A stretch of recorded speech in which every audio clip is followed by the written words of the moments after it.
안녕하세요 여러분, 도깨비입니다. S&P 500은 꾸준히 랠리를 이어나가고 있는 상태로 이제 RSI 82를 갱신하게 되었고요.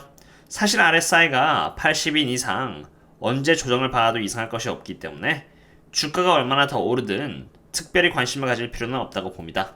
특히 오늘은 VIX의 옵션 만기일인데 워낙 많은 물량들의 옵션들이 오늘 장이 시작하는 순간 사라지기 때문에 지금까지 VIX를 짓눌러왔던 세력들이 사라진다고 보시면 되고요. VIX는 지금 12.69달러에 위치하고 있는 상태로 이 정도면은 굉장히 저점에 와 있다고 해도 이상할 것이 없으며, VIX의 선행지표인 여기 VVIX는 이미 반등을 한 상태로 BVIX가 올라가게 되면은 결국 VIX도 이렇게 과거 패턴과 같이 따라 올라가게 되는 것이므로 VIX가 올라가면서 S&P 500은 하방력을 받을 가능성이 굉장히 커지게 됩니다. 추가적으로 여전히 이렇게 갭이 세 군데나 이렇게 있는 상태인데 이러한 S&P 500을 상으로 제 입장에서는 보수적으로밖에 볼 수 없는 것입니다. 하지만 그와 반대로 제가 개인적으로 굉장히 불리시하게 보는 섹터가 있습니다. 그 섹터는 보시는 것처럼 바로 원유 섹터인데요. 실제로 제가 저희 멤버십 분들께 very bulish하다는 의견을 드리고 난 뒤에 유가는 약 8.63% 오른 상태입니다. 저는 보시는 것처럼 이렇게 원유 펀더멘탈을 저희 멤버십 분들께 거의 매일매일 업데이트 드리고 있는데요. 여기 12월 12일날 제가 선행분석을 드린 분석은 이렇게 almost bottom, 즉 바닥은 다 왔다라는 분석입니다. 제가 바닥은 다 왔다라고 분석한 데에는 여러가지 이유가 있는데 특히 net oil length의 지표로 보시면 되는데요. 여기 청록색이 long Brent이고 회색이 long WTI이며 반대로 하늘색이 short WTI이고 남색이 short Brent로 long과 short의 비율을 잡았을 때가 바로 net length인 검정색 라인이 잡히는 것입니다. 결과론적으로 봤을 때 롱이 더 많긴 하지만 역사적으로 이처럼 숏이 많았던 적이 사실 여기 2011년대를 제외하고는 없었다는 것입니다. 특히나 코로나가 터지면서 WTI 선물이 마이너스로 갔었던 때보다 숏의 비중이 많이 잡혀있는 것이 바로 오늘날인 12월 12일의 원유 롱숏 비중입니다. 그리고 이처럼 익스트림한 단계로 숏이 과하게 잡혀있었을 때는 매번 이렇게 반등하는 모습을 보여주었다는 것 또한 참고할 수 있는 부분이 되는 것이겠습니다. 하지만 단순히 롱숏의 비율이 최저점이라고 할지언정 숏 세력들이 말하고자 하는 것들이 정말 말이 된다면은 당연히 그러한 흐름들은 정당화되어야만 합니다. 제가 해야 하는 일은 정말 숏 세력들이 잡고 있는 포지션과 같이 펀더멘탈이 실제로 그렇게 최악인지를 봐야 하는데요. 최악이라면은 수요는 약하고 공급은 매우 강해야 합니다. 그리고 수요가 약하고 공급이 매우 강했다라면은 원유 재고량은 이렇게 하락하는 것이 아니라 올라가야만 했어야 합니다. 그런데 숏 세력들이 실제로 펀더멘탈을 보고 투자하는 것인지 아니면은 그냥 모멘텀에 편승하는 것인지 모르겠지만 정작 원유 재고량은 이미 12월 12일을 시작으로 해서 하락하고 있었습니다.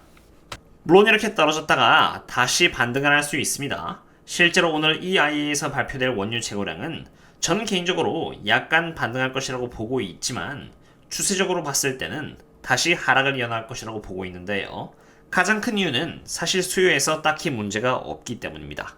저는 저희 멤버십 분들 상으로 매일 원유 수요에 대해서 업데이트를 드리고 있었고 가장 최근인 12월 19일 기준 이렇게 time to be bullish라는 글을 올렸을 때 그때 당시의 수요는 이처럼 특별히 문제가 없다라는 것을 보여드렸습니다.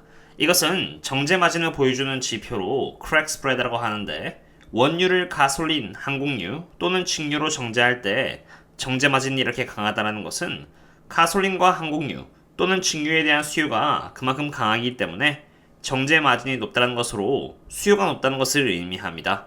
그런데 이처럼 굉장히 큰 폭으로 점프를 하였으니 객관적인 지표만을 근거로 삼는 제 입장에서 원유의 수요는 생각만큼 전혀 나쁘지 않은 것입니다.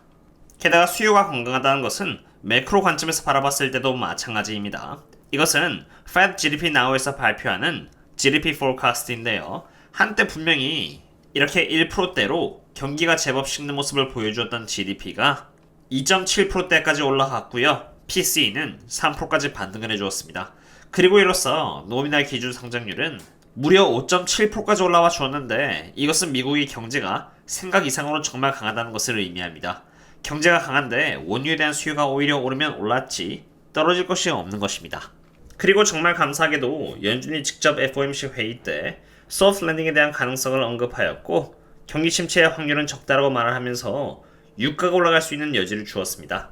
유가가 지금까지 큰 폭으로 오르지 못했던 것은 경기 침체에 대한 우려 때문인데 그 우려를 정리해준 셈입니다.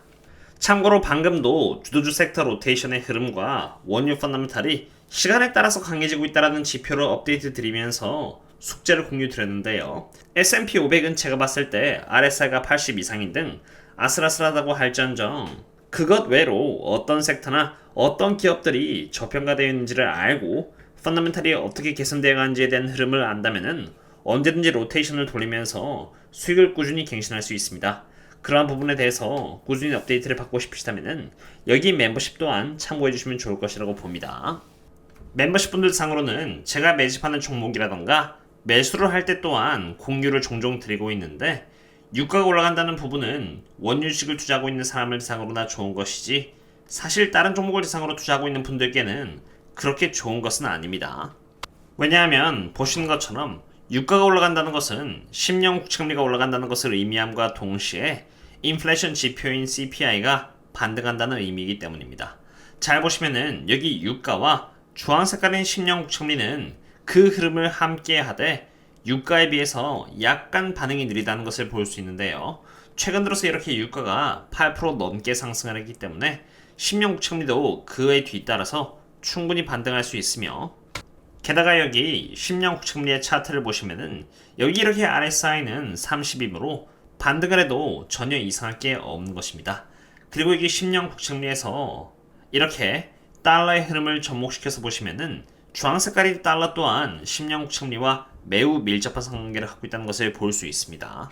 그래서 달러는 반등을 해도 전혀 이상할 게 없는 상태이고요. 달러와 S&P 500의 상관관계를 보면은 정반대의 흐름을 보여주고 있다는 것 또한 이렇게 볼 수 있습니다. 즉 달러가 반등을 하면은 S&P 500은 하방을 받을 확률이 높고요. 사실 S&P 500이 RSI 82를 갱신하고 있는지라 조정을 받아도 전혀 이상할 게 없는 것입니다. 정리해서 보면은 유가의 펀더멘탈의 강해짐에 따라서 유가는 반등을 하고 있고요. GDP 또한 미국 경제가 강하다는 것을 보여주고 있는 만큼 유가의 반등과 GDP 성장률의 상승은 10년 국채금리의 상승으로 이어집니다. 10년 국채금리가 올라가면 달러가 오르고요. 사실 경제가 강한데 달러가 오르지 못할 이유 또한 전혀 없는 것입니다. 그리고 더해서 달러가 올라가면 반대로 S&P 500은 하방 압력을 받습니다. 그리고 마지막으로 옵션 현황은 제가 저희 멤버십 분들께만 매일 공유드리는 지표인데요. 주가가 지금까지 올라가면서 콜옵션들의 비중이 상당했다면은 갑자기 풋옵션의 비중이 이렇게 4745에서 4750으로 매우 큰 폭으로 늘어났다는 것이 확인되었습니다. 이 지표가 의미하는 것은 크게 두 가지로 첫 번째는 분명히 오늘 저녁까지만 해도 회색깔인 콜옵션들이 상당히 많았었는데 갑자기 이렇게 바뀌었다는 것은 콜옵션들이 포지션을 버렸다는 것을 의미하는 것이고요. 하락에 대비해서 이제 해칭을 하기 시작했음을 의미합니다. 그리고 두 번째는 이렇게 많은 풋옵션들은 이제 지지선 역할을 하는데 주가가 하락함에 따라서 이 지지선이 깨져서 풋옵션이 하향 조정이 된다면 주가는 더 아래로 떨어질 수 있게 되지만 반대로 이 풋옵션들이 깨지지 않고 버텨준다면 S&P 500은 계속 지금의 위치에서 머물러 줄 수 있겠습니다. 그리고 그것 외로도 보유하고 계시는 한국 종목 중에서 혹시라도 기업 밸류에이션 평가를 희망하시는 분들이 있다면 여기에 얼마든지 남겨주시면 되겠고요. 한국 주식을 대상으로 한 섹터 로테이션 현황 또한 여기 거시경제 지표들과 함께 업데이트를 드리고 있으니 도움이 될 것이라고 봅니다. 오늘의 분석은 여기까지 하도록 하겠고요. 그럼 다음에 또 다른 분석 관계 잡도록 하겠습니다. 그럼 다음에 또 만나요. See you later.